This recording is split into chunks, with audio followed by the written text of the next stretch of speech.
Budget ని ప్రవేశపెట్టారు కేంద్ర ఆర్థిక శాఖ మంత్రి నిర్మలా సీతారామన్. సుమారుగా ఏకంగా 8 సార్లు వరుస క్రమంలో ఆవిడే బడ్జెట్ ప్రవేశపెట్టడంలో ఒక రికార్డుని కైవసం చేసుకున్నారు.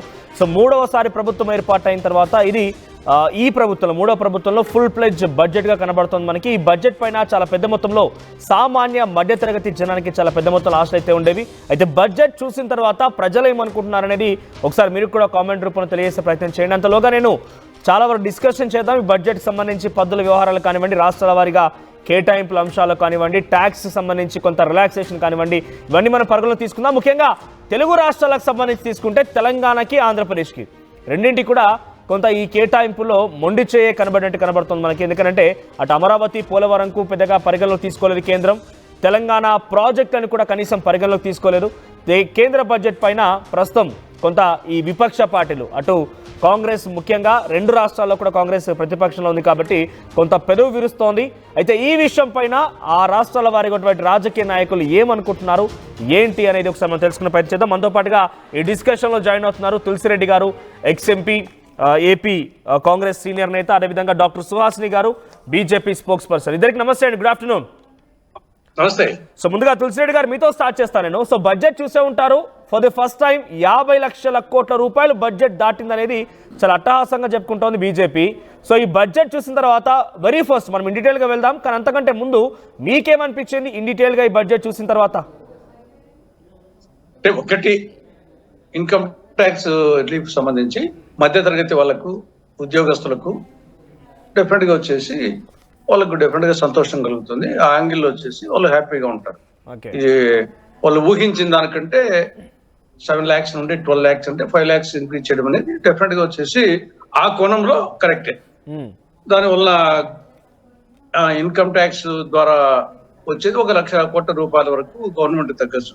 సరే, ఆ మేరకు వీళ్ళ దగ్గర కొనుగోలు శక్తి పెరుగుతుంది కాబట్టి అది ఇండైరెక్ట్ గా సేవింగ్స్ రూపంలోనో, కన్జంప్షన్ రూపంలోనో, లేకుంటే ఇన్వెస్ట్మెంట్ రూపంలోనో అది మళ్ళా వేరే విధంగా జిఎస్టీ రూపంలో గవర్నమెంట్ కి వస్తుంది కాబట్టి ఇది ఒక మంచి పరిణామమే అందరూ ఎక్స్పెక్ట్ చేస్తారు. అంటే ఇది ప్రజలకు మేలు చేసేది ఒక డేరింగ్ అటెంప్ట్ అనుకోవచ్చా కేంద్రం నుంచి? అంటే 2014 నుండి చేయలే కదా, 10 ఏళ్ల పాటు వాళ్ళే అధికారం నుండి చేయలే కదా. అంతకుముందు జనరల్ గా ఏ గవర్నమెంట్ కూడా ఎవరి ఇయర్ కాకుండా కానీ 2 ఏళ్లకు 3 ఏళ్లకు మామూలుగా పెంచుకుంటూ వస్తా ఉన్నారు. వీళ్ళు 2014 నుండి ఇంతవరకు పెంచింది లేదు కాబట్టి ఒకసారి పెంచారు. ఈ 10 ఏళ్ల కొలమానంతో పోలిస్తే పెద్ద ఎక్కువేం కాదు, కానీ ఇంతవరకు లేదు కాబట్టి ఒకసారి ఆ మేరకు రిలీఫ్ అయినప్పుడు డెఫినెట్ గా ఉద్యోగస్తులు. ట్యాక్స్ రిలాక్సేషన్ లో పేద ప్రజలకి మేలు చేసే విధంగా కేంద్ర ప్రభుత్వం తీసుకున్న నిర్ణయం బేస్ అని అంటారు, మీరు కంగ్రాచులేట్ చెప్తున్నారు. ఇది పేదలకు అని చెప్పలేము, ఇది మధ్యతరగతి వాళ్ళకి. పేదలు ఇన్కమ్ ట్యాక్స్ కట్టరు కదా. అదే మధ్యతరగతి వాళ్ళకైనా కూడా కొంత మేలు చేసేటువంటి ప్రక్రియ అంటున్నారు. అయితే ఇది వరకు మధ్యతరగతి వాళ్ళకు, ఉద్యోగస్తులకు డెఫినెట్ గా అది వాళ్ళ యాంగిల్లో మనము ఒప్పుకోవాల్సిందే. ఇంకా మిగతాదంతా నార్మలే, రెగ్యులరే. 4 అంకెలు అటు ఇటు మారుతా ఉంటాయి. పోయిన సంవత్సరానికి జనరల్ గా వచ్చేసి ఎవరీ ఇయర్ కు ఒక 10% బడ్జెట్ అలిగేషన్ పెంచుతా ఉంటారు. ఇదే 2024-25కు రివైజ్డ్ ఎక్స్పెండిచర్ 47.16 లక్షల కోట్లు. దీని 2025-26కు 50.65 లక్షల కోట్లకు ఒక 8 to 10% పెంచుతా ఉంటారు. ఆ కోణంలోనే మిగతా అలొకేషన్స్ కూడా అటు ఇటు కొన్ని డిపార్ట్మెంట్ వైజ్ గా కూడా మాట్లాడదాం. అంటే ఆ బడ్జెట్ కి సంబంధించి ఏ లక్ష్యాలు నెరవేర్చుకున్నారు, లక్ష్యాలని ఈ బడ్జెట్ తో అలొకేట్ చేయగలుగుతారా, లక్ష్యాన్ని ఛేదించగలుగుతారా మాట్లాడదాం. సో ముందుగా తెలుగు రాష్ట్రాలకు సంబంధించి ఏపీ గురించి కన్ఫైన్ గా మాట్లాడుకుంటే ఏపీకి పెద్దగా కేటాయింపులు కూడా ఏమీ లేవు, ఏది కూడా పెద్దగా ప్రస్తావించలేదు. ఈ విషయంపై అభిప్రాయం ఏంటి? ఏపీకి డెఫినెట్ గా వచ్చేసి మామూలుగా కేంద్ర బడ్జెట్ లో రాష్ట్రాల వారీగా మనం ఆశించాల్సిన అవసరం లేదు, కానీ ఏపీకి సంబంధించి ఆంధ్రప్రదేశ్ పునర్వ్యవస్థీకరణ చట్టం అనేది ఒక సెపరేట్ చట్టమే ఉంది కాబట్టి దాన్ని ఫుల్ఫిల్ చేయాల్సిన బాధ్యత దాంట్లో ఉండేటన్ని కేంద్రం చేయాల్సినట్టే. జనరల్ గా అయితే కన్నా రాష్ట్రాల వారీగా మనము డిస్కషన్ చేయకూడదు కేంద్ర బడ్జెట్. కానీ ఇక్కడ మన పునర్వ్యవస్థ చట్టం సెపరేట్ గా ఆంధ్రప్రదేశ్ కి, దాంట్లో ఇప్పుడు ప్రత్యేక హోదా వచ్చేసి ఓన్లీ ఆంధ్రప్రదేశ్ కు సంబంధించి 2014 ఫిబ్రవరి 20న ఆనాటి ప్రధానమంత్రి హామీ ఇవ్వడం జరిగింది, యాక్సెప్ట్ చేశారు. బట్ దాని గురించి ప్రతి బడ్జెట్ లో ఈసారి పెడతారేమో ఎంత ఒకవేళ ఇది ముగిసిన అధ్యాయం అని చెప్పినప్పటికీ అది రివైవల్ అవుతుందేమో అని చెప్పేసి ఆశతో ఉన్నారు. కాబట్టి ఈసారి కూడా కాలేదు. ఇంకా మిగతా విభజన చట్టంలో సెక్షన్ 46 సబ్ సెక్షన్ 3 కింద రాయలసీమకు, ఉత్తరాంధ్రకు బుందేల్ఖండ్ తరహా గానీ లేకుంటే ఒరిస్సాలోని కేబీకే తరహా స్పెషల్ డెవలప్మెంట్ ప్యాకేజీ నిధులు దాని గురించి కూడా ప్రస్తావించలేదు. అది కూడా ఏం లేదు. మిగతా ఒకవైపు ఏమో 2030 నాటికి 300 మిలియన్ టన్నుల స్టీల్ ఉత్పత్తి చేయాలని లక్ష్యంగా పెట్టుకున్న నేపథ్యంలో మరి విభజన చట్టంలో 13th షెడ్యూల్లో కడప జిల్లాలో స్టీల్ ప్లాంట్ శైలి ఆధ్వర్యంలో స్పష్టంగా ఉన్నప్పుడు దాని గురించి మరి ఎందుకు డెసిషన్ తీసుకోలేదు? ఏదో శైలి కానీ లేకుంటే ప్రైవేట్ కంపెనీలు కానీ ఏదో ఒకటి తీసుకోవాలి కదా. అది వచ్చేసి చట్టంలో పెట్టినప్పుడు, కానీ దాని గురించి ప్రస్తావన లేదు. మిగతా దుగరాజపట్నం ఓడరేవు, విశాఖ మెట్రో, విజయవాడ మెట్రో, ఇక అమరావతికి సంబంధించి పోయినసారి కూడా అది వచ్చేసి ఒక 15,000 కోట్లు ఇస్తామని చెప్పేసి ఆఖరికి అది గ్రాంట్ డైరెక్ట్ గా 15,000 కోట్లు కేంద్రం నుంచి కాదు, 15,000 కోట్ల రూపాయలు అంత అప్పుగా తెలిపోయింది. కనీసం ఈసారన్నా కొంత గ్రాంట్ ఇస్తారేమో అనుకుంటే ఈసారి కూడా ఏం లేదు. కాబట్టి అమరావతికి చట్టంలో ఏముంది? సెక్షన్ 94 సబ్ సెక్షన్ 4 కింద షల్ కేంద్ర ప్రభుత్వం షల్ గివ్ ఇది సెక్రటరియట్ గానీ, హైకోర్టుకు గానీ, అసెంబ్లీ, కౌన్సిల్, రాజ్భవన్, ఇన్ఫ్రాస్ట్రక్చర్ కు కేంద్ర ప్రభుత్వం నిధులు ఇచ్చి తీరాల ఆ సెక్షన్ ప్రకారంగా. కానీ ఆడ వచ్చేసి రాజధానికి అన్యాయం చేసినట్టే. ఒక పోలవరానికి సంబంధించి ఇది కేంద్ర జాతీయ ప్రాజెక్టు, కేంద్రమే పూర్తి చేయాలా. దానికి ఏదో 10 ఏళ్ల తర్వాత వచ్చేసి మొన్న కొంత ఇచ్చి ఇప్పుడు ఏదో కొంత పెట్టినంత మాత్రాన అది ఫేజ్ 1 కే వాళ్ళు డిపిఆర్ యాక్సెప్ట్ చేసింది 130 అడుగులకే, 150 అడుగులకు యాక్సెప్ట్ చేయలేదు. కాబట్టి అది ఒక బ్యారేజ్ కింద లెక్క. అది వచ్చేసి బహుళార్థ సాధక ప్రాజెక్ట్ ఏం కాదు. 150 అడుగుల నుండి 130 అడుగులకే ఇప్పుడు డిపిఆర్ అప్రూవ్ చేశారు. దానికి సంబంధించి ఏదో ఇస్తామంటున్నారు. కాబట్టి పోలవరానికి ఏదో బ్రహ్మాండంగా చేశామని చెప్పుకునే దానికి లేదు. కాబట్టి ఆ విధంగా తర్వాత మీరు చాలా అంశాలు ప్రస్తావించారు. ఒకసారి నేను దాని గురించి బీజేపీ నాయకురాలు డాక్టర్ సుహాసిని గారు ఉన్నారు, వారితో కూడా మాట్లాడదాం. మేడం సుహాసిని గారు చెప్పండి, అంటే పెద్దగా ప్రస్తావించాల్సిన పని లేదు, కేంద్ర బడ్జెట్లో రాష్ట్రాల వారీగా మనం పెద్దగా ప్రస్తావించాల్సిన పని లేదని మాట్లాడుతూనే అటు ఏపీ పునర్వ్యవస్థీకరణ చట్టంలో ఉన్నటువంటి చాలా అంశాలను కూడా కొంత ఇస్తామని చెప్పినట్టే చెప్పి ఏ ఒక్క అంశం కూడా ప్రస్తావించలేదు బీజేపీ అనేది తులసిరెడ్డి గారు చెప్తున్నమాట. మీరేమంటారంటే కేవలం సవతి తల్లి ప్రేమ అన్నట్టుగానే భావిస్తోందా ఇంకా ఏపీని? నమస్తే అండి తులసిరెడ్డి గారికి, ప్రేక్షకులకి, మీ అందరికీ కూడా నమస్కారం. ఒకటేంటంటే ఇక్కడ బడ్జెట్ లో మీరు అన్నట్టుగా అన్ని రాష్ట్రాలని మనము చూసుకుంటూ ఈ బడ్జెట్ అనేది ప్రవేశపెట్టాలి అని చెప్పి మీరే చెప్తున్నారు. ఒక నేషనల్ కేంద్ర బడ్జెట్ అనగానే ఒక్కొక్కసారి ఒక్కొక్క బడ్జెట్ లో కొన్ని రాష్ట్రాలకు ప్రత్యేకంగా గుర్తింపు, కొన్ని రాష్ట్రాలకి ఓవరాల్ గా డెవలప్మెంట్ ఏ విధంగా చేయాలి అని క్లియర్ గా ఇవాళ నిర్మలా సీతారామన్ గారు ఒక accelerate, inclusive, upliftment and global positioning అన్న ఒక ఉద్దేశంలో బడ్జెట్ చేస్తున్నట్టుగా చెప్పారు. నిజంగా కూడా 2014 నుంచి 2024కి చూపిస్తే అసలు కంపారిజనే లేదు. మన భారతదేశం గ్లోబల్ లెవెల్లో కూడా పొజిషనింగ్ అన్నది చాలా అద్భుతంగా ముందుకు వెళ్తోంది. అది అందరూ ఒప్పుకోవాల్సిన విషయమే, ఎందుకంటే ఎక్కడ ఆగలేదు.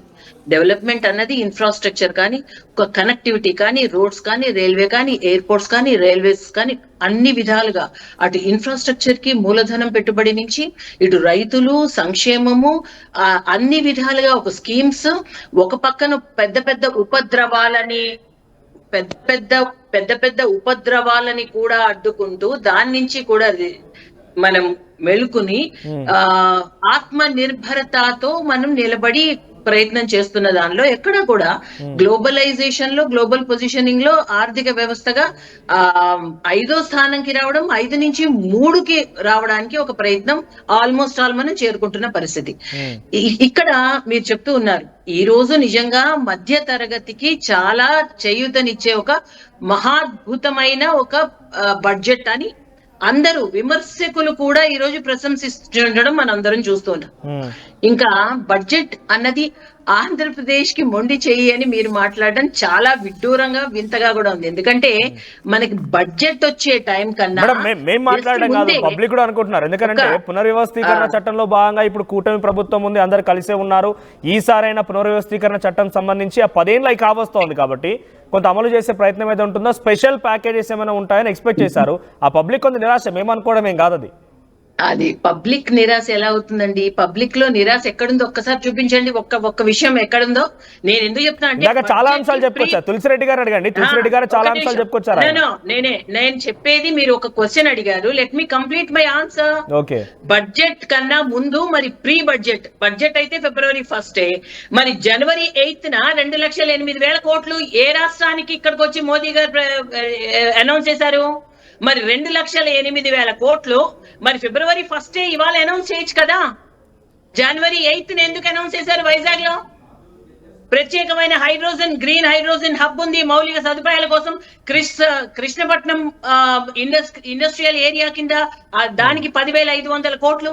మరి ఇన్ని వేల కోట్లే కాకుండా జస్ట్ ఈ వారంలో 11,500 కోట్లు రైల్వే విశాఖ స్టీల్ ప్లాంట్ నిలబెట్టడానికి. ఎంత రివైవల్ బడ్జెట్! ఇదంతా బడ్జెట్ కింద రాలేదా? ఒక పక్కనే ప్రజలు వైజాగ్ కానీ, అటు తిరుపతి కానీ, ఇటు విజయవాడ కానీ అన్ని విధాలుగా ఈ కనెక్టివిటీ, ఈ ఆంధ్రప్రదేశ్ కి ఇస్తున్న చేయూతని అందరూ వేణోళ్ళ పొగడమే కాదండి, ఇది కంటి ముందు పబ్లిక్ డొమైన్ లో కనిపిస్తున్న figures. How can you tell that there was no budgetary allocation for Andhra Pradesh? అదే అంటున్నాం మనం ఏమా మాట్లాడినా కరెక్ట్ గా వారం ముందు 11,500 కోట్లు Andhra Pradesh railway Vizag steel plant కా. రైల్వే జోన్ కు ఒక పక్కన 2,08,000 కోట్లు. ఇంకా నెల కూడా అవ్వలేదండి. January 8th నుంచి February 8th, ఇంకా still there is 1 week ahead to go. మేము అన్నది ఏంటంటే ప్రత్యేకంగా ఆంధ్రప్రదేశ్ కి ప్రత్యేకంగా అన్నారు కాబట్టి ప్రత్యేకంగా ఆంధ్రప్రదేశ్ కి ఇక్కడ అనౌన్స్ చేశారు, not as a part of a budget.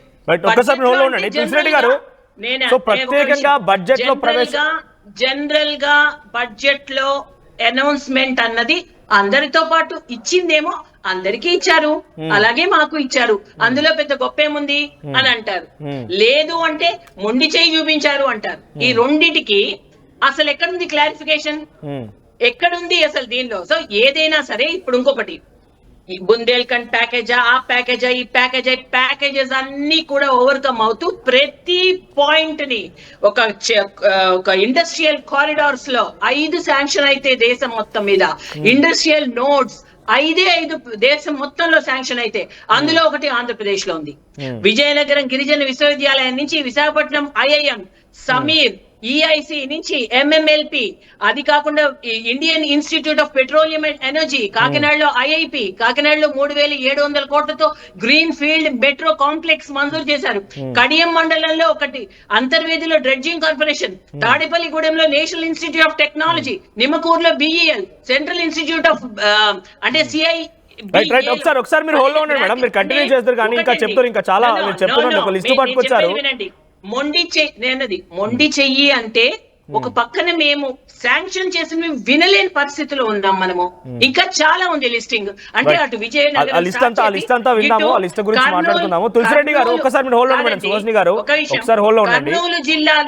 Kurnool జిల్లాలో DRDO వరకు ఏ ప్రదేశాన్ని వదలలేదు. Everything is under process. ఒకటేంటంటే ఆంధ్రప్రదేశ్ నుంచి 10 సంవత్సరాలుగా చిత్తశుద్ధి ఉండి ఇక్కడ డెవలప్ చేయాలి అని అనుకుంటున్నప్పుడు తీసుకొచ్చే సమర్థత ఉన్న వాళ్ళప్పుడు ఇక్కడికి పూర్తి స్థాయిలో రావడం, లేని వాళ్ళప్పుడు కొంత ఆలస్యం జరగడం అనేది జరిగింది. సో లెట్ us hope ఈ కూటమి ప్రభుత్వంలో ఏదైతే మేము ప్రామిస్ చేశామో డబుల్ ఇంజన్ సర్కార్ అని, అదే విధంగా అనుకున్న దానికన్నా డబుల్ స్పీడ్ లో డబుల్ ఇంజన్ సర్కార్ ఈస్ వర్కింగ్ అవుట్ హియర్. అంతా కూడా ఆంధ్రప్రదేశ్ కి ఇప్పుడు శాంక్షన్ అవుతున్నాయి, మంజూరు అవుతుంది, జరుగుతోంది కూడా, మనం చూస్తున్నాం. ఒకసారి హోల్డ్ లో ఉండండి. తులసిరెడ్డి గారు ఒక లిస్ట్ పెద్ద అనౌన్స్ చేశారు. ఆవిడ ఎన్ని కార్పొరేషన్లు వచ్చాయి, ఇటీవల కాలంలోనే విశాఖ స్టీల్ కోసం 11,500 కోట్లు ఇచ్చారు. ఇక్కడికి వచ్చి మోదీ 2,08,000 కోట్ల రూపాయలు అనౌన్స్ చేశారు. ఇది బడ్జెట్ కేటాయింపులోకి రాదా అంటే బడ్జెట్లో చెప్తే మాత్రమే ఇది కేటాయింపులా ఎక్కడ అని ఆవిడ క్వశ్చన్ చేస్తున్నారు. సో మీరు ఈ వాటలతోని బడ్జెట్ ఈ కేటాయింపులో లేకపోయినా కూడా అనౌన్స్ చేసిన దానిపైన నిజంగా సాటిస్ఫాక్టరీగా ఉన్నారా? ఏపీ పబ్లిక్ ఏమనుకుంటున్నారు? ఇప్పుడు వారే చెప్పారు స్పెసిఫిక్ అండ్ జనరల్. నేను స్పెసిఫిక్ వస్తున్నాను. ఇక్కడ ఆంధ్రప్రదేశ్ పునర్వ్యవస్థీకరణ చట్టంలోటే వస్తున్నాను. అది వాళ్ళు ఫస్ట్ టైం వచ్చేసి మొదటి సంవత్సరం అధికారంలోకి వచ్చింటే ఇప్పుడు చేసిన చాలా ఘనకార్యం అని చెప్పవచ్చు. కానీ 10 ఏళ్ళ ఉంటే వాళ్ళు ఉన్నారు, ఇది 11వది. కాబట్టి వారు చెప్పినట్టు అన్ని కూడా విభజన చట్టం ప్రకారంగా ఎప్పుడో అయిపోయింది. అలా ఏది IIT గానీ, NIT గానీ, IIM గానీ, IISCR గానీ, సెంట్రల్ యూనివర్సిటీ గానీ, పెట్రోలియం యూనివర్సిటీ కానీ, అగ్రికల్చర్ యూనివర్సిటీ కానీ, IIIT కానీ, ఇవన్నీ వచ్చేసి చట్టంలో ఉండేటి. ఇదే కాంగ్రెస్ ఉంటే ఏ 2-3 ఏళ్లకో 2014 అధికారంకి వచ్చి ఉంటే 2-3 ఏళ్ళకి అయిపోయినట్టు. ఇది 2025లో ఉన్నాం కాబట్టి ఇవన్నీ ఇంకా దాన్ని చెప్పుకునే పరిస్థితిలో ఉన్నాం. ఇంకావే అదే విధంగా వచ్చేసి చట్టంలో కడప జిల్లాలో స్టీల్ ప్లాంట్ అనేది అది శైల ఆధ్వర్యంలో చేయాలని ఉంది, మరి దాన్ని ఎందుకు చేయలేదు? అదేవిధంగా దుగరాజపట్నం, తర్వాత విశాఖపట్నం చెన్నై ఇండస్ట్రియల్ కారిడార్ కూడా దీంట్లో ఉంది. దాంట్లో ఇటీవల వచ్చేసి ప్రారంభించారు కొంత. ఓకే, మీరు వచ్చేసి ఇప్పుడు 2,25,000 కోట్లు అనేటి దాంట్లో శంకుస్థాపనలు, ప్రారంభోత్సవాలు, దాంట్లో ఒక్క గ్రీన్ హైడ్రోజనే 1,85,000 కోట్లు, మిగతా అన్ని కలిసి 20,000 కోట్లు మొత్తం వచ్చి దాంట్లో మళ్ళీ శంకుస్థాపనలు, ప్రారంభోత్సవాలు. దానికి వచ్చేసి నేషనల్ హైవేస్ అనేకం ఉన్నాయి, చేస్తున్నారు కాబట్టి దేశవ్యాప్తంగా చేస్తారు, మనకు చేస్తున్నారు. ఆ యాంగిల్ వచ్చేసి కొన్ని ఉన్నాయి, మెయిన్ గా రోడ్లు, రైలు ఇటువంటి. కాబట్టి గ్రీన్ హైడ్రోజన్ ప్రాజెక్ట్ డెఫినెట్ గా ఒక మేజర్ ప్రాజెక్టే, కానీ అది వచ్చేసి కంప్లీట్ అయితే డెఫినెట్ గా వచ్చేసి అభినందించాల్సిందే. కానీ ఆల్రెడీ మన్నవరం ప్రాజెక్టు కాంగ్రెస్ హయాంలో కాళహస్తి దగ్గర మన్నవరం ప్రాజెక్టు, విద్యుత్ పరికరాల ప్రాజెక్టు, అది ఆల్మోస్ట్ ఇలాంటి పెద్ద ప్రాజెక్టు. కానీ ఈ గవర్నమెంట్ వచ్చేసాక మూసేశారు. ఆల్రెడీ కొన్నాళ్ళు రన్నింగ్ లో ఉండదాన్ని మూసేశారు. కాబట్టి పక్కన విశాఖ స్టీల్ ప్లాంట్ కు పేరుకు చెప్తున్నారు, మొన్న 11,440 కోట్లు ఇచ్చారు, ఇప్పుడే చెప్తున్నారు. ఎంత ఇచ్చినా వచ్చేసి దానికి క్యాప్టివ్ మైన్స్ కాకుండా చేస్తే శైల్లో విలీనం చేయకుండా పోతే అది ఖచ్చితంగా ప్రైవేట్ పరం అయ్యేదే. అది ప్రైవేట్ వ్యక్తులకు వచ్చేసి పెట్టుబడి పెట్టినట్టు తప్ప ఈవెన్ అది మన ఇచ్చింది కూడా పెట్టుబడే, అదేమి గ్రాంట్ కాదు. విశాఖపట్నంకి ఇచ్చిన 11,440 కోట్లు. తర్వాత అమరావతి మాట్లాడుతూ కాంగ్రెస్ కనుక ఉండి ఉంటే పునర్వ్యవస్థీకరణ చట్టాన్ని 2-3 ఏళ్లలోనే అమలు చేసాం అంటున్నారు. అన్నీ అయిపోయింది. ఈ రోజు వచ్చేసి ఇంత డిస్కషన్ అవసరమే లేదు. సో 10 ఏళ్ల పాటుగా బీజేపీ అధికారంలో ఉంది. మొదటి ప్రభుత్వంలో కూడా కొంత టీడీపీ, బీజేపీ కలిసే ఉన్నాయి. రెండో ప్రభుత్వం వచ్చారు కూడా కొంత డైరెక్ట్ గా లేకపోయినా కూడా అంత క్లోజ్ గానే ఉన్నారు. ఈ 10 ఏళ్ల పాటుగా ఏం చేయలేదంటారా బీజేపీ? అంటే ఏం చేయలేదు, పునర్వ్యవస్థీకరణ చట్టాన్ని కొంచెం కూడా అమలు చేయలేకపోయింది, ఏ ఒక్క ప్రాజెక్ట్ కూడా గ్రౌండింగ్ చేసి అమలు కంప్లీట్ చేయలేకపోయిందని అంటారా? ఇదో ఆ యొక్క ఇన్స్టిట్యూషన్స్ ఒక 11-12 ఇన్స్టిట్యూషన్స్ ఉన్నాయి కదా, అది కొన్ని ఇంకా వచ్చేసి ఆ గుంటూరు వచ్చేసి ఎయిమ్స్ వరకు కొంత పూర్తయింది, మిగతా అన్ని వచ్చేసి ఇంకా రకరకాల దశల్లో ఉన్నాయి. మొన్ననే రైల్వే జోన్ వచ్చేసి ఆఫీస్ కి వచ్చేసి అక్కడ ఓపెన్ చేయడం జరిగింది. ఇంకా ఏం చేశారు వచ్చేసి ఆ రోజు ప్రధానంగా 3 వరాలు విభజించిన సందర్భంగా, ఒకటి ప్రత్యేక హోదా, ఇప్పటికీ మీరు వచ్చేసి మూసిన అధ్యాయం అంటున్నారు. రాయలసీమ కొత్త స్పెషల్ డెవలప్మెంట్ ప్యాకేజీ, దానికి ఇవ్వలేదు. మిగతా వచ్చేసి 25 సెక్షన్లు, 14 షెడ్యూళ్ల కింద దాదాపు 5 లక్షల కోట్ల రూపాయలు విలువ చేసి ప్రయోజనాలు రావాలి. దాంట్లో వచ్చేసి ఒకటి కడప జిల్లా స్టీల్ ప్లాంట్ ఇవ్వలేదు, దుగరాజపట్నం ఓడరే ఇవ్వలేదు, విశాఖ మెట్రో ఇవ్వలేదు, విజయవాడ మెట్రో ఇవ్వలేదు, రాజధానికి నిధులు వచ్చేసి ముందు ఇచ్చినటువంటి 2,500 కోట్లు, దాని తర్వాత వచ్చేసి కొంత అప్పు, పోలవరానికి వచ్చేసి మీరు చేయాల్సిన ప్రాజెక్టు ఎప్పుడో అయిపోయింది అలా 2-3 ఏళ్లకే. ఇప్పటికి వచ్చేసి అది స్టిల్ వచ్చేసి ఒక బ్యారేజ్ కిందనే మీ ప్రకారంగా డిపిఆర్ వచ్చేసి 130 అడుగులకే ఒప్పుకున్నారు, 150 అడుగులు కాదు. అది మొదటి ప్రాజెక్ట్ కాదు. ఒక్కసారి మీ నుంచి ఫస్ట్ మనం బీజేపీ వారి దగ్గర నుంచి ఒక క్లారిటీ తీసుకున్నాము. సుహాసిని గారు, ఒకవేళ కనుక మేమే అధికారంలోకి వచ్చి ఉంటే, కాంగ్రెస్ పార్టీ కనుక అధికారంలోకి వచ్చి ఉంటే ఈ పునర్వ్యవస్థీకరణ చట్టాన్ని అసలు డౌట్ అక్కర్లేదు 2-3 ఏళ్ళలో ఫినిష్ చేసే వాళ్ళము. వీళ్ళు 10 ఏళ్ళు కావస్తోంది, కేవలం 1-2 ఇన్స్టిట్యూషన్లు తప్ప పెద్దగా ఏం ఉరగబెట్టింది లేనట్టుగానే మాట్లాడుతున్నారు ఆయన. సో మీరు చెప్పండి, ఏమేమి కంప్లీట్ చేస్తారనేది ఆయన ఛాలెంజ్ చేస్తున్నారు. ఏమేమి కంప్లీట్ చేస్తారన్న విషయం మీరు చెప్పండి. ఒకటి, కాంగ్రెస్ గురించి ఇప్పుడు మాట్లాడుకోవాల్సింది ఏం లేదు, ఎందుకంటే ఇప్పుడు ఆల్మోస్ట్ అది ముగిసిన చరిత్రనే. ఎందుకంటే నిజంగా కూడా 2014 ముందు 14 తర్వాత అన్నదే ఇప్పుడు అయిపోయింది. ఇప్పుడు economy is running very fast forward, చాలా స్పీడ్ గా వీల్స్ ఆన్ వీల్స్ డెవలప్మెంట్. ఇప్పుడు ఎక్కడ ఆగిన పరిస్థితి లేదు. ఏదో రాచరిక కుటుంబం ఎక్కడ, కామన్ మ్యాన్ ఎక్కడ, అంత తేడా ఉంది వ్యత్యాసం. ఇప్పుడున్న అంటే పోలవరం కానీ ఇంకొకటి కానీ ఇప్పుడు వారే చెప్పారు, ఇక్కడ మేము ఉండుంటే అని చెప్పి. ఇక్కడ తెలుసు వారికి, రాష్ట్ర ప్రభుత్వం ఏది చేసినా సరే కేంద్రం త్రూ రాష్ట్రమే చెయ్యాలి. సో అదే అన్నాను ఇందాక, ఆల్రెడీ ఒక మాట చెప్పాను నేను, రాష్ట్రంలో చిత్తశుద్ధి, గవర్నమెంట్ లో మా రాష్ట్రం బాగుపడాలన్న ఒక చిత్తశుద్ధి ఇక్కడున్న ప్రభుత్వంలో ఉంటేనే ఈక్వల్ గా కేంద్రం ఎంత స్పీడ్ గా ఇస్తోందో దాన్ని అందిపించుకునే అంత డబుల్ స్పీడ్ రాష్ట్రంలో ఉంటే అది ఎక్కడ ఆగదు. మేము పేరు చెప్పండి. అంటే ఏ రాష్ట్ర ప్రభుత్వాలు మీకు సహకరించలేదు? మొదటిసారి ప్రభుత్వం టీడీపీ సహకరించలేదా, లేదంటే రెండవసారి వైసీపీ సహకరించలేదా? వైసీపీనే గత 5 సంవత్సరాలుగా మేము చెప్తున్నాం కదా, జలవనరుల శాఖ మంత్రి ఎన్ని విజిట్స్ చేశారు పోలవరం, ఎందుకు ఇక్కడ ఆగిపోయింది, ఎందుకు కక్ష సాధింపు చర్యలకి మాత్రమే వెళ్ళిపోయి. అంటే మీ స్పీడ్ ని అందుకోలేకపోయారా? మీరు ఇస్తాన స్పీడ్ ని వైసీపీ అందుకోలేకపోయిందా? అంతే కదా, మరి అందుకుందా స్పీడు, అందుకోలేదా? జరిగిన ఏం జరిగింది ఇక్కడ? కేంద్రం నుంచి వచ్చాయి, డైవర్స్ అయ్యాయి ఫండ్స్ అన్ని. డైవర్స్ అయినప్పుడు అది ఇలాగా అన్ని పక్కదో పట్టిస్తున్నారు. తులసిరెడ్డి గారు చెప్పిన మాటను ఒప్పుకున్నట్టుగా ఉంది. ఇక్కడ రాష్ట్ర ప్రభుత్వం సహకరించలేదు కాబట్టి మేము కూడా చేయలేదు, నిజంగానే ఆయన చెప్పింది నిజమే, ఒప్పుకున్నట్టుగానే ఉంది. దాన్ని ఒప్పుకున్నట్టుగా కాదు, let us not deviate the point. నేను అన్నది ఏంటంటే, కేంద్రం ఇస్తున్నది రాష్ట్రం డైవర్ట్ చేసి ఇంకొక స్కీమ్స్ కి, ఏ ఉద్దేశంతో అయితే కేంద్రం నిధులు కేటాయించిందో అది ఆ ఉద్దేశానికి వాడకుండా వేరే ఏవో పథకాలని అవని వాడుకుని ఆ పేర్లు, పోస్టర్లు, స్టిక్కర్లకే పరిమితం అయిపోయిన వైసీపీ ప్రభుత్వం వల్ల ఇక్కడ ఒరిగింది ఏం లేదు. ఇప్పుడు ఏమవుతుంది, అందుకని ఏమైంది, ఒక ఎస్క్రో అకౌంట్ ఒకటి క్రియేట్ చేసి కేంద్రం వాటా ఎంతుందో కేంద్రం పంపించాల్సింది వెంటనే అక్కడ శాంక్షన్ చేసి రాష్ట్ర వాటా కూడా అందులో పెడితే తప్ప, లాగిన్ అయితే తప్ప ఆ ఫండ్స్ రిలీజ్ అయిన పరిస్థితి లేదు. సో అందువల్ల ఏమైందంటే అక్కడతో బ్లాక్ అయింది. ఎందుకంటే రాష్ట్రం యొక్క వాటా ఇవ్వని పరిస్థితి, డైవర్ట్ అయిపోవడం ఆ స్కీములు ఈ స్కీములు కానీ. ఏదైతే ఏంటండి, ఇప్పుడు కేంద్రంలో ఈ రోజు మనము the new budget, new era, new time, ఇప్పుడు చాలా అసలు మహిళలకి కానీ, స్టాండప్స్ కి కానీ, స్టార్ట్అప్స్ కి కానీ, ఒక ఇన్ఫ్రాస్ట్రక్చరల్ డెవలప్మెంట్ కి కానీ ఎంత చేయూతనిచ్చిందంటే, ఈ రోజు డెఫినెట్లీ మధ్య తరగతి వారికి అప్ టు 12 lakhs, 10 అనుకున్నారు మొదట్లో, 2.5 లక్షల నుంచి ఒక్కసారి. అంటే ఇందాక తులసిరెడ్డి గారు వేసిన క్వశ్చన్ కి సమాధానం రానట్టు నాకు. సో ఆయన ఏమన్నారంటే, ఈ 10 కాలంలో ఇవన్నీ నెరవేర్చలేకపోయారనేది ఒక విషయం చెప్పుకొచ్చారు. 1-2 ఇన్స్టిట్యూషన్ అయితే ఓపెన్ చేయగలిగారు, అది ఒకటి నిజమని చెప్పి ఒప్పుకుంటున్నాయి ఆయన. మేమే కనుక ఉంటే ఇంత రెట్టింపు ఉత్సాహంతో చేసేవాళ్ళమని చెప్తున్నారు. సో మీరు చెప్పండి, ఈ 10 కాలంలో ఏమేమి ఇన్స్టిట్యూషన్లు కేంద్ర ప్రభుత్వం ద్వారా ఇక్కడ నిర్మించగలిగింది, దాని ద్వారా ఎంత మేరకు ఆంధ్రప్రదేశ్కి లబ్ధి జరిగింది?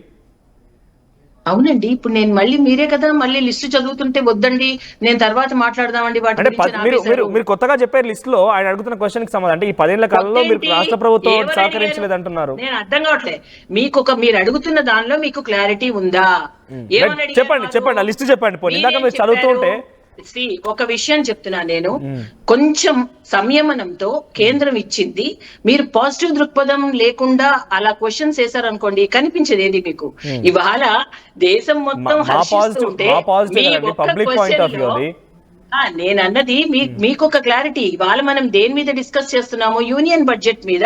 ఇంకా నేను ప్రెజెంట్ చేస్తుంటేనే మీకు గబగబా కంగారుగా విభజన చట్టం వరకు వెళ్ళిపోయారు. నేను ఫస్ట్ ఏమని క్లారిటీ ఇచ్చాను, 2014 విభజన చట్టంలో కన్నా ఏం ప్యాకేజెస్ ఇచ్చారని అడిగారు. నేను వెంటనే చెప్పాను, జస్ట్ ఇదే నెలలో 2,08,000 కోట్లు, 11,500 కోట్లు ఒకే నెలలో, just with in a span of 1 month అన్నాను. దానికి సమాధానం లేదు, ఒక తృప్తి లేదు. ఇంకా ఏం స్టార్ట్ అయ్యాయి అని అంటున్నారు. ఏం చెప్తాము, ఆల్రెడీ 2014 నుంచి ఏదైతే కేంద్రం శాంక్షన్ చేసిన ప్రాజెక్ట్స్ ఉన్నాయో, ఏవైతే ఇన్స్టిట్యూషన్స్ ఉన్నాయో, ఏదైతే ఎయిర్పోర్ట్స్ ఉన్నాయో, ఏదైతే రైడ్స్, రోల్స్, రైల్వే కనెక్ట్స్, ఎయిర్పోర్ట్స్ లాంచింగ్ ఉన్నాయో, ఈ 10 సంవత్సరాలుగా కేంద్ర మంత్రులు, అటు రైల్వే శాఖ మంత్రి, జలవనరుల శాఖ మంత్రి, ఎడ్యుకేషన్ మినిస్టర్, మినిస్టర్స్ అందరూ, even finance minister Nirmala Sitharaman గారు కూడా వచ్చి ఇక్కడ చూస్తూ క్వశ్చన్స్ వేసి ఎంత వరకు కంప్లీట్ అయ్యాయి అని, దాన్ని బట్టే కదా ఈ 10 సంవత్సరాలలో ఇన్ని ఐసర్ ఏంటి, ఎన్ఐటి ఏంటి, ఈఎంసీ ఏంటి, నాసన్ ఏంటి. నాసన్ కూడా ఈ మధ్య మనం చూసాం, రాయలసీమలో మొన్న నిర్మలా సీతారామన్ గారు వచ్చి ఇనాగ్రేట్ చేశారు. మరి ఏమయ్యాయి, ఏం స్టార్ట్ అయ్యాయి అంటే, ఇక్కడే 30 సంస్థల గురించి ఇన్ని లక్షల కోట్ల పెట్టుబడితో నేను చెప్పాను. ఇవన్నీ కొన్ని ప్రారంభ దశలో ఉన్నాయి. ప్రారంభం అయిన తర్వాత ఇంకా వెళ్ళకపోతే ముందుకి, ఎందుకు ఇంకా ఇది ముందుకు వెళ్ళట్లేదు ఈ రాష్ట్రంలో అని దానిపైన ఇన్విజిలేషన్ కి వచ్చారు. దీన్ని ఇంకా నెక్స్ట్ ఏం చేయాలి, దీనికి ఒక కట్ ఆఫ్ డేట్ పెట్టారు. అలాగే పోలవరం కూడా 26 కల్లా పూర్తి చేయాలన్న ఒక ఇన్స్ట్రక్షన్ ఏదైతే ఉందో, పూర్తి స్థాయిలో 100% ఏదైతే సెంట్రల్ ఫండింగ్ ఒప్పుకుందో దాన్ని బట్టి అక్కడ ఇస్తూ ఉంటే, ఇక్కడ కొంత జాప్యం జరుగుతుంటే ఎందుకు జరుగుతోంది, you need to complete it finally quickly అని చెప్పి కేంద్ర ప్రభుత్వం చెప్పడం, ఇక్కడ ఉన్న వెంటనే వీళ్ళు త్వరితగతిన ఈ లోపల మళ్ళీ గవర్నమెంట్స్ మారిపోవడం, దీన్ని వెంటనే అందిపుచ్చుకోవడం, ముందుకు వెళ్తూ ఉన్నాయి. ఎక్కడా ఏ ప్రాజెక్ట్ ఆగలేదండి. ఒకవేళ రాష్ట్రంలో ఆగినా కేంద్రం ఆగనివ్వలేదు. ఈ 10 సంవత్సరాలుగా పూర్తయిన కొన్ని ప్రారంభోత్సవాలు కొన్ని చేశారు. జరుగుతున్న ప్రాజెక్ట్స్ కి స్లాబ్ రేట్ లో ఒక్కొక్కటి ప్రతి పార్ట్ లోను, ప్రతి స్టేజ్ లోను, ప్రతి ఫేజ్ లోను మనకి శాంక్షన్ అవుతూ వచ్చాయి, రిలీజ్ చేస్తున్నారు ఫండ్స్. ఎక్కడ ఏది ఆగలేదు. రాయలసీమకు సంబంధించి స్పెషల్ డెవలప్మెంట్ ప్యాకేజ్ అంటూ ఏదో ప్రస్తావించారు. 3 హామీల్లో రాయలసీమ స్పెషల్ డెవలప్మెంట్ ప్యాకేజ్ అన్నారు. దాని గురించి దాన్ని ప్రస్తావిస్తారా? రాయలసీమకు కూడా ఇప్పుడు క్రిస్సిటీయే కాదు, ఇది అదొక్కటి కాదండి. ఇప్పుడు ఏదైతే విభజన చట్టంలో ఉందో ఒక్క ప్యాకేజ్ అని కాదు, అసలు ఎక్కడ ఏది కావాలో అది మీరు పెట్టండి. ఏ డిపార్ట్మెంట్ కావాలి ఆ డిపార్ట్మెంట్. ఇప్పుడు గతిశక్తి మాస్టర్ ప్లాన్ ఉంది. ఇవాళ ఒక్కరోజు 1,50,000 కోట్లు స్టేట్ గవర్నమెంట్ తో కలిపి మరి క్యాప్టివ్ ఫండింగ్ కింద ఎందుకు శాంక్షన్ చేసింది నిర్మలా సీతారామన్ గారు ఈ రోజు యూనియన్ బడ్జెట్ లో? 1,50,000 కోట్లు ఇన్వెస్ట్మెంట్ క్యాపిటల్ ఎక్స్పెండిచర్ కోసం అని శాంక్షన్ చేశారు. అది రాష్ట్రాల కోసం కాదా? అది ఈ రాష్ట్రంలో ఇప్పుడు కొంచెం స్పీడప్ అయ్యి కూటమిలో మాకు ఇవి రావాలి, ఈ ప్రాజెక్ట్స్ ఈ రాష్ట్రానికి రావాలి అని అక్కడ వెళ్లి అడిగిన వెంటనే హుటాహుటిన శాంక్షన్ చేసుకొస్తున్నారా లేదా? నేను ఇంకొకటి చిత్తశుద్ధి అని అన్నారు. నిజంగానే ఇప్పుడు నిన్న నేను కూడా ఉన్నాను ఆ మీటింగ్ లో.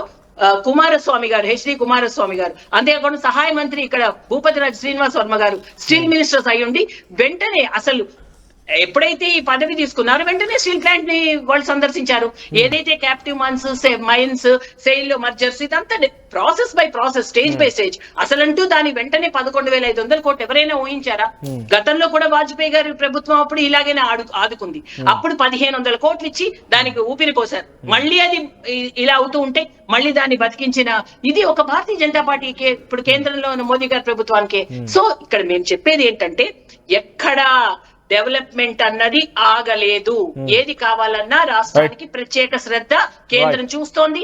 కావలసినట్టుగా ఇక్కడ రాష్ట్ర ప్రభుత్వం కూడా అదే చొరవతో కేంద్రంకి వెళ్ళి సంప్రదించి ఆ నిధులు కేటాయించుకునే ఒక సమర్థత రాష్ట్ర ప్రభుత్వంకి ఇప్పుడు ఉంది. కాబట్టి కనుక కూడా కొంత క్విక్ గా గేరప్ అయ్యి ఇంకా కొత్తగా ప్రాజెక్ట్స్ తొందరగా వస్తున్నాయి. తులసిరెడ్డి గారు, సో కేంద్రం యొక్క స్పీడ్ ని, వాళ్ళు ఇచ్చినటువంటి నిధులని డైవర్సిఫై చేసి ఇతర వాటికి వాడుకున్నారు, లేదంటే ఇంకా చాలా పనులు జరిగేవి, ఇప్పటికే కొన్ని 10ల సంఖ్యలో జరిగిన ఒక 30 ఇన్స్టిట్యూషన్ల పేరు కూడా చెప్పారు ఆవిడ. సో రాష్ట్రాలు సహకరించలేదు కాబట్టి ఆంధ్రప్రదేశ్లో అక్కడ అభివృద్ధి కుంటుపడిపోయింది. మీరు చెప్తున్న ప్రకారంగా ప్రత్యేక హోదా కానివ్వండి, రాయలసీమకి స్పెషల్ డెవలప్మెంట్ ప్యాకేజ్ కానివ్వండి, 5 లక్షల కోట్లతో ఇంకా ఇతర అంశాలకు సంబంధించి కూడా సో రాష్ట్రం సహకారం లేదని వాళ్ళు చెప్తున్నారు. ఇప్పుడు ఓకే, నేను విభజన చట్టంలో ఓన్లీ 4 సెక్షన్స్ అవుతాం. దాంట్లో వర్డింగ్ ఇంపార్టెంట్. ఫస్ట్ మీరు చెప్పినట్టు రాయలసీమకు, ఉత్తరాంధ్రకు స్పెషల్ డెవలప్మెంట్ ప్యాకేజీకి సంబంధించి ఆంధ్రప్రదేశ్ పునర్వ్యవస్థీకరణ చట్టంలో section 46 subsection 3, the central government shall while considering the special development package for the successor state of Andhra Pradesh provide adequate incentives in particular for Rayalaseema and north coastal regions of that state. The central government shall ఎన్నాళ్ళైంది ఇప్పటికి? దానికి 24,350 కోట్ల ప్రతిపాదనలు పంపిస్తే ఇప్పటికి ఇచ్చింది 1,050 కోట్లు 10 సంవత్సరాల్లో. మిగతాది ఏమైంది వచ్చేసి. కాబట్టి ఇది పెద్ద అమౌంట్ కేంద్ర ప్రభుత్వానికి. 50 లక్షల కోట్ల రూపాయల బడ్జెట్ లో 23,000 7 జిల్లాలకు, దేశంలోనే అత్యంత వెనుకబడ్డ ప్రాంతంగా అయినటువంటి రాయలసీమకు, ఉత్తరాంధ్రకి ఇచ్చేదానికి కేంద్ర ప్రభుత్వానికి మనసు రాలేదా? 23,000 కోట్లు. అందరిది స్టల్ అనమాట. నెక్స్ట్ వచ్చేసి పోలవరాన్ని చెప్తాను. ఇది విభజన చట్టంలో సెక్షన్ 90 ఏం చెప్తుంది? It is hereby declared that it is expedient in the public interest that the union should take under its control the regulation and development of the Polavaram irrigation project for the purpose of irrigation. ఏమన్నాడు? The union should take under its control the regulation and development.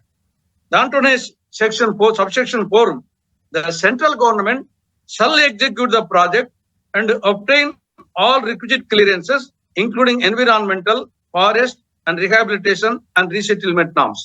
కాబట్టి ఇది కేంద్ర ప్రభుత్వం యొక్క బాధ్యత.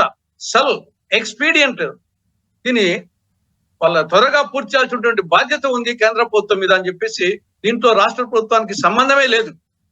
మీరు Polavaram project authority ఉండే దానికోసమే, కాబట్టి మీరు వాళ్ళ ద్వారా చేస్తారా? మీ బాధ్యత వచ్చేసి కేంద్ర ప్రభుత్వానికి. ఆడా వచ్చేసి ఎస్కేప్ అయ్యారు 10 ఏళ్ళ తర్వాత.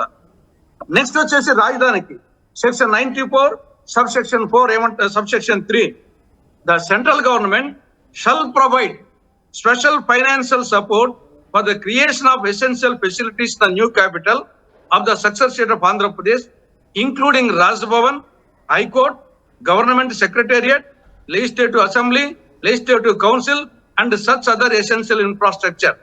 ఇది షల్ రాజధానికి సంబంధించి 10 ఏళ్ళైంది. తర్వాత వారు చెప్పినట్టు లాస్ట్ది అంటే సార్ మీరు చెప్తున్నారు ఆ పునర్వ్యవస్థీకరణ చట్టంలోని విషయాల్లో సెంట్రల్ గవర్నమెంట్దే కీలక బాధ్యత అని చెప్తున్నారు. దానికి సంబంధించి మీరు కొన్ని మాట్లాడుతున్నారు కూడా, ఓకే. కానీ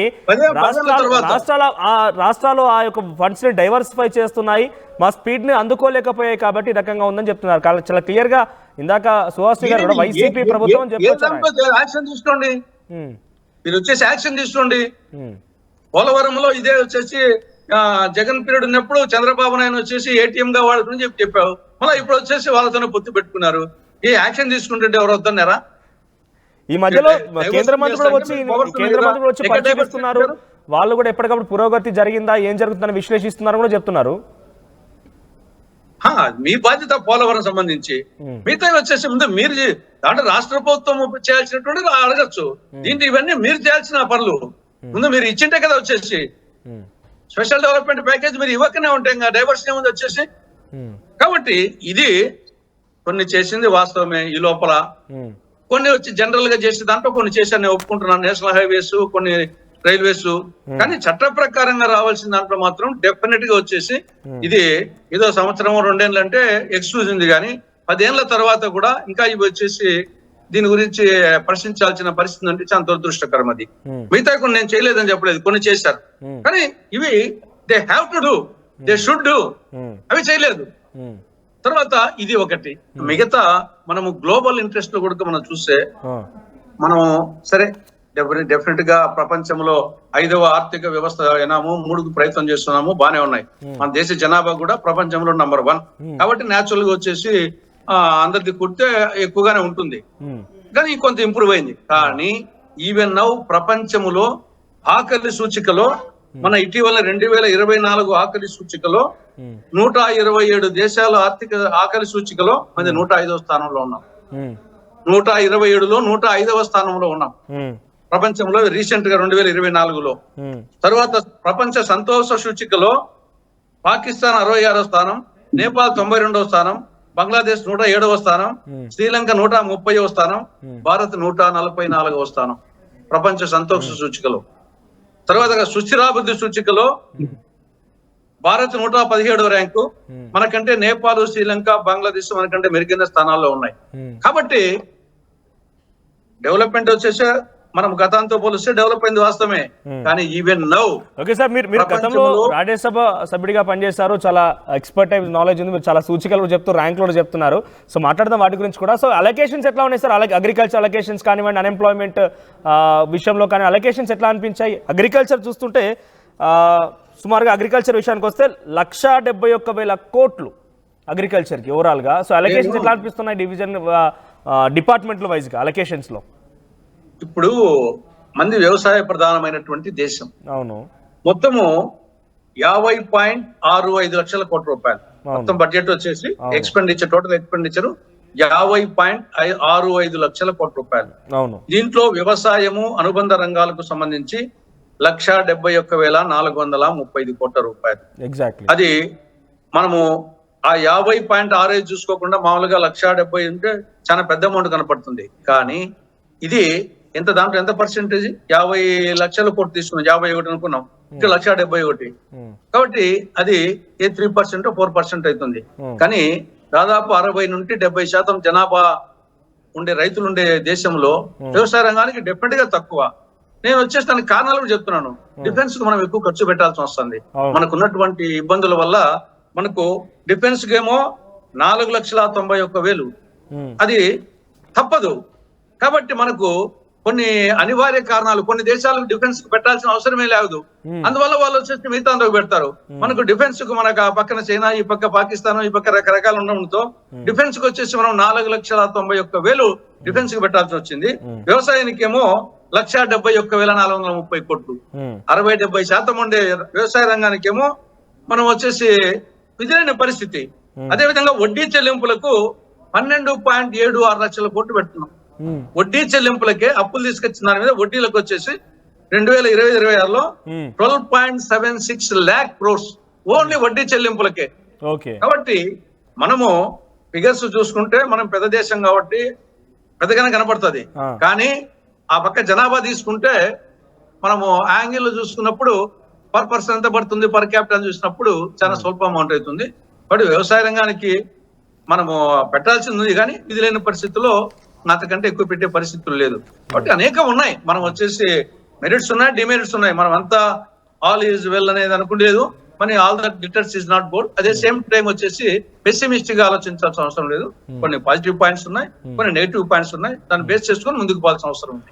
రైట్, థ్యాంక్ యూ. ఒకసారి మీరు హోల్డ్ ఉండండి సార్. నేను సుహాసిని గారి దగ్గర. సుహాసిని గారు చాలా అంశాలు మాట్లాడారని, ఆ విషయాలు నిజంగానే మీరు అంటున్నట్టుగా పునర్వ్యవస్థీకరణ చట్టానికి కాన్ఫైన్డ్ గా ఉండి కేంద్రమే బాధ్యత తీసుకోవాలి, షల్ అనే పదం ఉంది. Central government shall fulfil these things అని చెప్పి చాలా క్లియర్గా చెప్పుకొచ్చారు ఆయన. సో ఒకవేళ నిజంగా రాష్ట్ర ప్రభుత్వం కనుక అడ్డుకుంటే వారి మీద యాక్షన్ తీసుకున్నటువంటి స్థైర్యం, అన్ని హక్కులు కూడా మీ పైన ఉంటాయి. సో తీసుకోలేకపోయారు కూడా మాట్లాడుకొచ్చారు. ఒకసారి దాని గురించి మాట్లాడదాం. ఆ తర్వాత మనం ఉమెన్ ఎంపవర్మెంట్ గురించి కేంద్రం ఏం చేసింది రోజు అనే విషయంలో మాట్లాడుకుందాం. ఒకసారి కన్ఫైన్డ్గా ఏపీ గురించి చెప్పండి. కేంద్ర ప్రభుత్వము షెల్ అనే పదాన్ని ఉపయోగించి చాలా అంశాలు చెప్పుకొచ్చారు ఆయన. దాని గురించి ఏం క్లారిటీ ఇస్తారు మీరు? షెల్ అన్నది మీరు 2014లో రాసిన పాయింట్స్ మొత్తం టోటల్ చేస్తే ఒక 10 ఉన్నాయనుకోండి, కొన్ని 20 ఉన్నాయనుకోండి. ఆల్రెడీ గివెన్ పక్కన పెడితే అవి దీనికి 100% పెరిగాయి ఆంధ్రప్రదేశ్ లో. సో ఇప్పుడు ఎంతసేపు ఆనంద సూచిక, ఆహ్లాద సూచిక, బాధా సూచిక, ది స్టాటిస్టిక్స్ అవి కాదు. జరుగుతున్నది ఏంటి, సాటిస్ఫాక్టరీ లెవెల్స్ ఏంటి, ఎక్కడ కుంటుపడింది అభివృద్ధి, పరుగు పెడుతోందా లేదా, ఎదరికి వెళ్తున్నామా ఆగిపోయామా, వీఆర్ ఆన్ మూవ్ రైట్. మరి దీని గురించి ప్రతిదీ ఈకల్ పీకితే అసలు ఎక్కడికో వెనక్కి వెళ్ళకండి. Let us not go to BC ఎరా. ఇక్కడ ఆంధ్రప్రదేశ్ కి ఏం కావాలి, ముందు ఇమీడియట్ రిక్వైర్మెంట్ ఏంటి, ఈ ప్రయారిటీ బేసిస్ లో ఏమున్నాయి. అప్పుడు చెప్పినవి 10 కానీ ఇచ్చినవి 100. కాబట్టి లెక్క ఇవి కాదు, కొన్ని బాగున్నాయి అని కూడా అంటున్నారు కదా. సో ఏమండి, ఆ ఇండియా అన్నది భౌగోళికంగా చూస్తే చాలా అమెరికాతో కంపేర్ చేస్తే అందులో 3వ వంతు లేదు ఇండియా. కానీ అక్కడ ఇక్కడున్న పాపులేషన్ లో 3వ వంతు కాదు కదా, 4వ వంతు ఉంది. అక్కడ 33 కోట్లే. కానీ ఇండియా 4 ఇండియాస్ చేస్తే ఎంతో అమెరికా అంతుంది. బట్ అక్కడ మనకి అక్కడ 33 కోట్లు ఉంటే ఇక్కడ 140 కోట్లు ఉన్నాయి. సో ఇటువంటి ఒక అతి పెద్ద ప్రజాస్వామ్యం ఉన్న, అతి పెద్ద జనాభా ఉన్న మన దేశాన్ని ఎన్ని కోణాల్లో మనం దాన్ని బ్యాలెన్స్ చేసుకుంటూ, ఎంత మంది, ఎన్ని కుల, వర్గ, మత, లింగ వివక్ష లేకుండా ఇంత మందిని ఒక తాటి మీదకి తీసుకురావడం, ఎన్నో ఛాలెంజెస్ ఫేస్ చేస్తూ, ఇప్పుడు వారన్నట్టు మనకి బార్డర్ ఇష్యూతో పాటు ఎన్ని ఇష్యూస్ ని సాల్వ్ చేసుకుంటూ వచ్చామండి. ఒక తలనొప్ప 2019 మేము హ్యాండ్ ఓవర్ చేసుకున్నప్పుడు ఉన్నది ఈ దేశంలో. ప్రతిదీ కూడా అలా పైన ఆయింట్మెంట్ పూసేసి లోపల పుండుని అలా ఉంచేశారు. కానీ ఇప్పుడు there is no gain without pain. కానీ ఎవరిని ఒక వర్గ మెల్లిమెల్లిగా ఎంతవరకు లిమిట్, ఫస్ట్ 2014 బడ్జెట్ నుంచి చూసుకుంటే 2.5 lakhs నుంచి, తర్వాత 5 లక్షలు, తర్వాత 7 లక్షలు, తర్వాత 10 అనుకున్నాం 12 లక్షలు. అంటే ఒక మధ్య తరగతి ఈ రోజు బడ్జెట్ చాలా ఆశాజనకంగా ఉంది. పబ్లిక్ కూడా చాలా సాటిస్ఫాక్టరీ గా ఉన్నారు. మిగిలిన అలాట్మెంట్స్ విషయంలో కానీ ముఖ్యంగా ఏపీ కాన్ఫైన్డ్ విషయంలో కొంత చేయలేకపోయాను ఒక అసంతృప్తి ప్రతిపక్షాల్లో ఉంది. కొన్ని వర్గం ఆఫ్ పీపుల్ కూడా కొంత అసంతృప్తి వ్యక్తం చేస్తూనే ఉన్నారు. లేదండి, తెలంగాణ విషయం I don't want to talk anything now.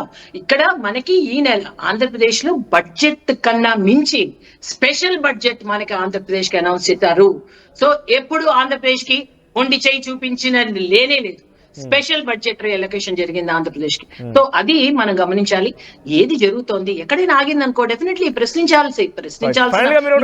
ఇందాక మీ నుంచే వచ్చింది ఆ మాట. కాబట్టి రాష్ట్ర ప్రభుత్వాలు సహకరించలేదు, డైవర్సిఫై చేశాయి, మా స్పీడ్ ను అందుకోలేకపోయి అందుకే అభివృద్ధి కుంటిపడిపోయిందని అంటున్నారు. ఇప్పుడు మీరు కూడా భాగస్వామిగా ఉన్నారు ఈ కూటమి ప్రభుత్వంలో. మీరు కూడా చాలా బిగ్గెస్ట్ షేర్ గా ఉంది. కేంద్రంలో మీరే ఉన్నారు, డబుల్ ఇంజన్ సర్కార్ నడుస్తోంది. సో ఈ పునర్వ్యవస్థీకరణ చట్టం ప్రకారంగా చాలా సీనియర్ తులసిరెడ్డి గారు ఆ రోజు ఆయన ఆ అంశాలు కూడా చెప్తున్నారు. ఆ అంశాల్లో ఎంత మేర ముందు పడిపోయి మీరు ఇమీడియట్ అంటున్నారు, కొన్ని విషయాలు ఇమీడియట్ కాదా ఇవన్నీ చేశామంటున్నారు, కానీ దానికి మించి ఇమీడియట్ అవన్నీ కూడా అప్పుడున్నటువంటి విషయాలను దృష్టిలో ఉంచుకొని రాసినటువంటి ఆ పునర్వ్యవస్థీకరణ చట్టం అది. సో వాటిని ఎంత మేర అమలు చేయించే అవకాశం ఉంది? ఆల్రెడీ ఇప్పుడు మనం కూటమి ప్రభుత్వం ఏర్పడి 6 నెలలు కూడా కాలేదు. రైల్వే జోన్ శాంక్షనింగ్, అటు స్టీల్ ప్లాంట్ ఇష్యూ కూడా సాల్వ్ అయింది, ఇటు పంచగ్రామాల ఇష్యూ కూడా ఆల్మోస్ట్ ఆల్ సింహాచలం ఇక్కడ కూడా సాల్వ్ అవ్వబోతోంది. రాజధానికి ఏదైతే ఇప్పుడు సెక్రటేరియట్, రాజ్భవన్ ఇవన్నీ అన్నారో అది ఆల్రెడీ 2014లోనే 2,500 కోట్లు ఇచ్చడం జరిగింది. కానీ చెప్తున్నాం కదండి, అప్పుడు కొంతవరకు వాళ్ళు ఒక అడుగు వేస్తే 2 అడుగులు వేస్తే తర్వాత మళ్ళీ ఇంకో ప్రభుత్వం మారడం, ఒక అడుగు వేస్తే మళ్ళీ వెనక్కి 2 అడుగులు, మళ్ళీ ఒక అడుగు పడితే మళ్ళీ వెనక్కి 2 అడుగులు, అలా ఉండడం వల్ల కూడా ఈ రాష్ట్రంలో కొంత అస్తవ్యస్త పరిస్థితి అయితే ఏర్పడడం నిజం. బట్ ఈ 6 నెలల్లో చాలా హుటాహుటిన అటు రాజధానిలో ప్రాజెక్ట్స్ ముందుకు వెళ్తూ ఉన్నాయి, ఇక్కడ ఐటీ హబ్ గా, అటు మనకి ఒక పారిశ్రామిక అభివృద్ధికి అన్ని విధాలుగా కూడా మనం కేటాయింపులు జరిగాయి. ఈ 6 నెలల్లోనే చూసాము ఇక్కడ ఉన్న పొజిషన్ గాడిన పడింది. ఏదైతే గతంలో స్తబ్దుగా ఉండిపోయిందో, పోలవరం ఏంటి, రాజధాని పనులేంటి, స్టీల్ ప్లాంట్ ఇష్యూ ఏంటి, రైల్వే జోన్ ఏంటి, ఇంకా మిగతావన్నీ కనెక్టివిటీస్, రోడ్స్ అంతా పూర్తిగా కేంద్ర బాధ్యతే. కాబట్టి అప్పుడు రాష్ట్ర ప్రభుత్వం ఏం చేసినా చేయకపోయినా కనెక్టివిటీ ఎక్కడ ఆగలేదు. మనం చూస్తే కనుక ఈ 10 సంవత్సరాల్లో, గత 5 సంవత్సరాల్లో కూడా ఎయిర్పోర్ట్స్ ఇనాగ్రేషన్, చాలా కొత్త ఎయిర్పోర్ట్స్ వచ్చాయి. చిన్న సింహాచలము, చిన్న ఎయిర్పోర్ట్స్ లో కూడా కొంత అంతర్జాతీయ ప్రమాణాలతో అప్గ్రేడేషన్ అయ్యింది. సో ఈ రోడ్స్ అవన్నీ కూడా చేయడం అంతా కూడా పూర్తిగా కేంద్రం చేసేవన్నీ కూడా ఎక్కడా కూడా ఆగలేదు. ఈ రాష్ట్రంలో కూడా అన్ని జరిగాయి. ఒక రాష్ట్ర ప్రభుత్వ కూడా కొంత వారి వాటా కూడా పెట్టి చేయాల్సినవన్నీ అయితే ఆగిపోయాయి. అవి ఆగకుండా ఈ 6 నెలల్లోనే మనం ఇంత చూపించాం. So we have big time ahead. 4.5 years ఉంది. సో ఖచ్చితంగా కూటమి ప్రభుత్వంలో ఏదైతే భారతీయ జనతా పార్టీ, తెలుగుదేశం అండ్ జనసేన ఉందో, ఇప్పుడు చంద్రబాబు నాయుడు గారు, అటు పవన్ కళ్యాణ్ గారు కూడా పూర్తి శ్రద్ధతో, ఇప్పుడు భారతీయ జనతా పార్టీ నాయకత్వం కూడా పూర్తి శ్రద్ధగా అదే మన ఆంధ్రప్రదేశ్ బాగుండాలి, ఒక ఐకానిక్ స్టేట్ గా ఉండాలి మన దేశంలోనే అన్న ఒక చిత్తశుద్ధితో, ఒక కమిట్మెంట్ తో ముందుకెళ్తున్నారు. కాబట్టి అందులో కేంద్రం ఎప్పుడూ కూడా ప్రత్యేక దృష్టితో ఉంది. కాబట్టి so definitely Andhra Pradesh golden time ahead అని డెఫినెట్లీ మేమైతే ఆశిస్తున్నాం. రైట్, థ్యాంక్ యూ అండి. తులసిరెడ్డి గారు ఫైనల్ కంక్లూడ్ చేయండి. సో ఈసారి అడుగులు ముందుకు వేయబోతున్నాం. గతంలో అడిగేద్దాం అనేసరికి 2 అడుగులు వేయగానే ప్రభుత్వం మారిపోయింది, 3 అడుగులు వేయగానే ప్రభుత్వం మారిపోయింది, ఇప్పుడు అన్ని అడుగులు వాళ్ళవైపోయాయి. సో ఒక లక్ష్యంతో ముందుకు వెళ్తున్నాం అంటున్నారు. మీరు చెప్తున్న ప్రకారంగా డైరెక్ట్గా కేంద్రం నిధులతో వచ్చేటువంటి విషయాల్లో ఎక్కడ కాంప్రమైజ్ లేదు, త్వరలోనే పూర్తి చేస్తామని చెప్తున్నారు. ఫైనల్గా మీరు కంక్లూడ్ చేయండి. విభజన చట్టం ప్రకారము కేంద్రము ఆంధ్రప్రదేశ్ కు ఇవ్వాల్సింది కొండంతా, ఇచ్చింది గోరంతా, ఆ మిగతాది కూడా ఇవ్వాలని విజ్ఞప్తి చేస్తున్నాం. రైట్, థ్యాంక్ యూ అండి తులసిరెడ్డి గారు, థ్యాంక్ యూ సుహాసిని గారు. సొరలో ఇది తెలుగు రాష్ట్రాలకు సంబంధించి ముఖ్యంగా ఆంధ్రప్రదేశ్కి పునర్వ్యవస్థీకరణ చట్టం ఒకటి ఉంది కాబట్టి స్పెషల్గా ఈ బడ్జెట్లో ఏదైనా కొన్ని కేటాయింపులు చేస్తారేమో, పోలవరానికి సంబంధించి అంశం ప్రస్తావిస్తారేమో, పునర్వ్యవస్థీకరణ చట్టం కొన్ని అంశాలని ప్రత్యేక హోదా కానివ్వండి, ఆ తర్వాత రాయలసీమకి స్పెషల్ డెవలప్మెంట్ ప్యాకేజ్, ఇంకా అంశాలు ఉంటాయేమో అని చెప్పి కొంతమంది ఎక్స్పెక్ట్ చేసినట్టుగా ఉన్నారు. తులసిరెడ్డి గారు అదే చెప్పారు. అయితే అవన్నీ పక్కన పెట్టేసి మేము మాత్రం చెప్పిన దానికంటే ఎక్కువే చేస్తామని బీజేపీ చెప్తోంది. మరి ఈ రోజు బడ్జెట్ పైన ముఖ్యంగా ఆంధ్రప్రదేశ్ ప్రజలు మీరేమనుకుంటున్నారు? వైపు ఒకసారి కామెంట్ రూపంలో తెలియజేసే ప్రయత్నం చేయండి.